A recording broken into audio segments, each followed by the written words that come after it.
ሰላም እንዴት ናችሁ? ደህና ናችሁ ወይ? ዛሬ ኪዳነ ምህረት ለኔና ለባለቤቴ ያደረገችልን ተአምር እነግራችኋለሁ ማለት ነው። ልክ የዛሬ 5 አመት ከምናምን ልጄ አሁን ወደ 6 አመት እየሄደች ነው። የመጀመሪያ ሴት ልጄን የተገላገልኩበት ነበረ እና በዛን ወቅት ልጄን ግንቦት 7 ነበረ የወለድኳት። ግንቦት 7 ልጄ ወልጄ በበነጋው በሰላም ተገላግዬ በነጋታው ከቤተሰቤ ጋር በጣም ደስ ብሎን ወደ ቤታችን ገባሁኝ። መታረስ ጀመርኩኝ ማለት ነው። ልክ በዚህ ሁኔታ ውስጥ እንዳለው ልጄ በጣም ማልቀስ፣ መነጫነጭ፣ ጡት አለመጥባት በቃ ዋይ ዋይ ዋይ ነው የምትለው ቀንም ሌሊትም ማለት ነው። እንደዛ እየተባለ 3 ቀን ሆነው እና መጨረሻ ላይ እስኪ ወደ ፀሐይ አውጥተን እንያት ይልና ባለቤቴ ሄዶ ጫውቶ ሲያት ቢጫ ሆናለች ማለት ነው። በቃ ቼክ እናስደርጋት ብሎ ሆስፒታል በአስቸኳይ ወደ ሙቀት ክፍል መግባት አለባት። የቢጫነቱ መጠን በጣም ኦቨር ሆኗል። ስለዚህ ሙቀት ክፍል ገብታ ትሪት መደረግ አለባት ተባለ። ከዛ እኔም ሳላስበው ከሞቀ ከአራስ ቤቴ በ3ኛው ቀን ጓዛችንን ጠቅልለን ሆስፒታል ገባን ማለት ነው። ከዛ በኋላ ሕክምና እየተደረገላት በገባን ሆስፒታል በገባን በ2ኛው ቀን ሙቀት ክፍል እየተከታተለች በቃ እየባሰባት ስለሆነ ሙሉ ለሙሉ ደሟ መቀየር አለበት ይሉናል ማለት ነው። ከዛ በቃ እኔ መረበሽ ጀመርኩኝ። የልጄ መታመም የመጀመሪያ ልጃችን ናት። አስቡት ልጅ አቅፌ ቤቴ ተኝቼ እታረሳለሁ ስትል ከእንደገና ደግሞ ሆስፒታል መንከራተት በጣም ከባድ ነውና ከዛ እኔ የሷን ቤተሰብም ተረበሸ እኛም ተረበሸን። የሷን መታመም ነበር እኔ ያስጨነቀኝና እኔ ለካ የስፌቴ ስቲቹ ኢንፌክሽን ፈጥሯል። ማባበጥ በቃ አለቅሳለሁኝ። ጡቴ ደረቀ። ጡቴ በቃ እንደዚህ እየታለበ ነበር ለሷ የሚሰጣት። ቀጥታ ሄጄ ማጥባት አልችልም። በጡጦ ይታለብና ለሷ ሄዶ ባለቤቴ ያጠባት ነበር ማለት ነው። ባለቤቴም በጣም ተረበሸ። እኔም በጣም አዘንኩኝ። በቃ ወልዶ አቅፎ ማሳደግ ይመስለኝ ነበር ልጅና ጭራሽ ሙሉ ለሙሉ ደሟ መቀየር አለበት። አስጊ ሁኔታ ላይ ናት። እንግዲህ ከሐኪሞች በላይ አናቅም። ከእግዚአብሔር በታች እነሱ ናቸው ህይወታችንን የሚያተርፉትና ስለዚህ በቃ ተማክረን ወሰንን።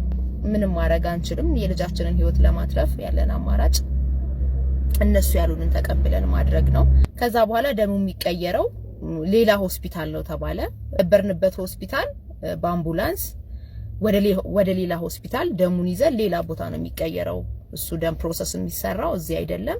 ደሙን ከዚህ ይዛችሁ ሄዳችሁ ሌላ ሆስፒታል ነው የሚሰራ ተብሎ ከሌሊቱ 6 ሰዓት ካለንበት ሆስፒታል ወደ ሌላኛው ሆስፒታል ሙቭ አደረጉን ማለት ነው።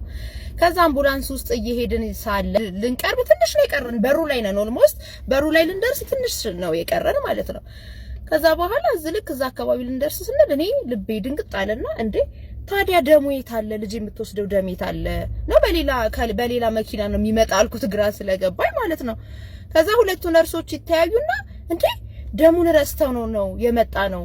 እንግዲህ ለልጅ የሚቀየረው እንደማስቸኳይ መቀየር አለበት ተብሏል። እንግዲህ አስቡት ልጄን ይዤ ሄጃለሁኝ ደሙን ረስተ ነው መጣን ብለው በቃ እኔ በጣም ተናደርኩኝ። አበድኩባቸው አልኩኝ። በቃ እንዴት ተደርጎ እንዴት እንደገና ዞረን ልንመለስ ነው?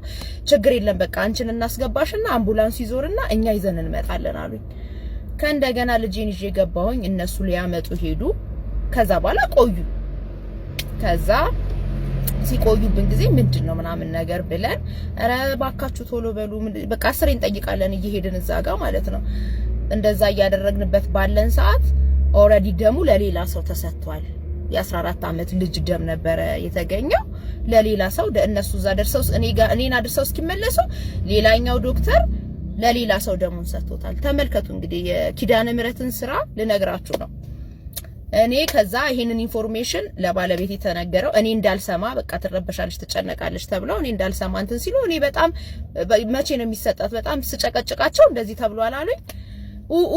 ማለት ጀመርኩኝ። በቃ ልጄ ልትገሉብኝ ነው። እንዴት ለምን ረሳችሁ መጀመሪያው ነው? ከእንደገና ደግሞ እንዴት ለሌላ ሰው እስኪሰጥ ተጠብቃላችሁ? በእናንተ እንዝላልነት ምክንያት ነው ለልጄ ደም ያልተሰጠው ብዬ አልኩ። ለካ እግዚአብሔር ኪዳነ ምህረት ለበጎ አደረገችው። ከዛ በኋላ በበነጋው ፈረንጆች ነበሩና ነጭ ዶክተር ነበረች። በበነጋው መጣችና ነጋ ማይነጋ ለሊት የለም እንደዛ እየተረበሽን እየተጨናነቅን ነጋ በቃ ችግር የለውም ጠዋት ከሌላ ቦታ ሌላ ደም ይመጣል የህፃን ልጅ ደም ነው መሆን ያለበት እሷ እንግዲህ ገና የቀናቶች ልጅ ናት የኔ ልጅ ግን መምጣት ያለበት በቃ የህፃናት ከ14 አመት በታች ያሉ ህፃናት ነው ደም የሚያስፈልጋት ማች ሊያደርግ የሚችለው እንደዛ ነው ተብሎ ማለት ነው እና እሱን ለማግኘት ከየት ይምጣ በቃ መከራ ታየ ማይነጋ ለሊት የለም ነጋ ያ ሁላ ጭንቀት ስንጨነቅ አድረን መላው ቤተሰብ ሲነጋ ጠዋት ላይ ተነስተን ሙቀት ክፍል ነው ያደረችው እንደተቀበሉኝ እዛ ሙቀት ክፍል ነው ያደረችው ከዛ ልናጠባት እኔ ላጠባት አሁን ማጥባት ትችያለሽ ስላሉኝ በጣም ሙቀቱ ኃይለኛ ነው እዛ ውስጥ እንግዲህ ታውቃላችሁ ምናልባት በሙቀት ክፍል ያሳለፋችሁ እናቶች ልጆቻችሁ እዛ ውስጥ በጣም ሙቀት ነው የኔ ሙቀት አለ የራሱ የማሽኑ ሙቀት አለ ግለት ነው በቃ ሄጄ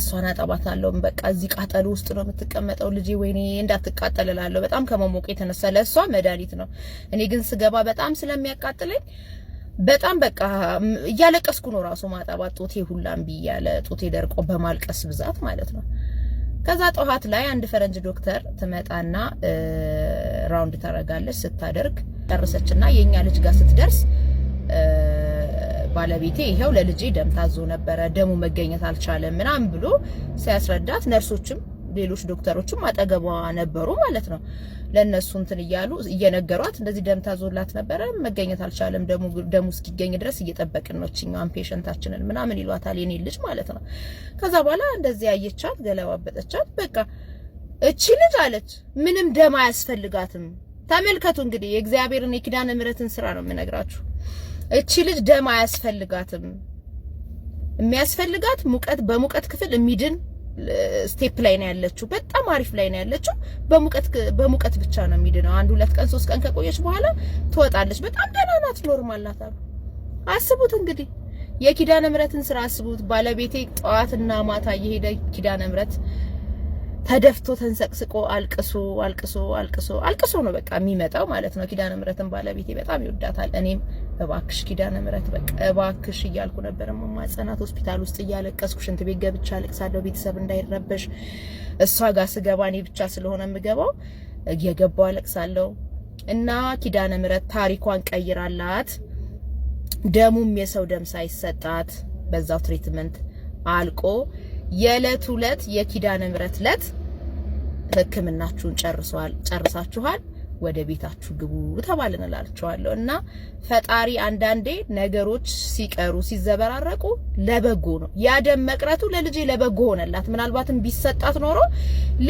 ሌላ ታሪክ ውስጥ ነበር የምንገባው ማለት ነው ደራችን ላይ ለህይወታችሁ የማይጠቅም ነገር ከሆነ በጣም ያስፈልገኛል ብላችሁ የምታስቡትን ነገር አያደርግም ለምን ስለማይጠቅማችሁ ስለማያስፈልጋችሁ እኛ ነን የሚመስለን ገባችሁ አይደለ እኔ ያደማው የልጄን ህይወት የሚያተርፍልኝ መስሎኝ ምን አልተደረገላትም ብዬ እየየ ስል ነበር ግን እሱ ያቅ ነበር ኪዳነ ምህረት ታቅ ነበር ያደመቶ ሰው እንደማያረጋት ማለት ነው እና ያ ሁላ ነገር አልፎ ኪዳነ ምህረት በቤታችን ብዙ ተአምር ነው ያደረገችልን ግን ይሄኛው በጣም የተለየ ስለሆነ ነው ይሄን የነገርኳችሁ እግዚአብሔር እንግዲህ እንደዚህ ቆንጅዬ ልጅ ሰጥቶኛል እግዚአብሔር የከለከላችሁ ነገር ለእናንተ ስለማይበጅ ስለማይሆን ነው ለወኝ ኪዳነ ምህረት የሁላችሁንም ችግር እንደኔ ትፍታላችሁ በተለይ በልጆቻችሁ የሚመጣውን ችግር ኪዳነ ምህረት ትፍታላችሁ ነው የምላችሁ ልክ እንደኔ በጣም ወዳችኋለሁ ባይ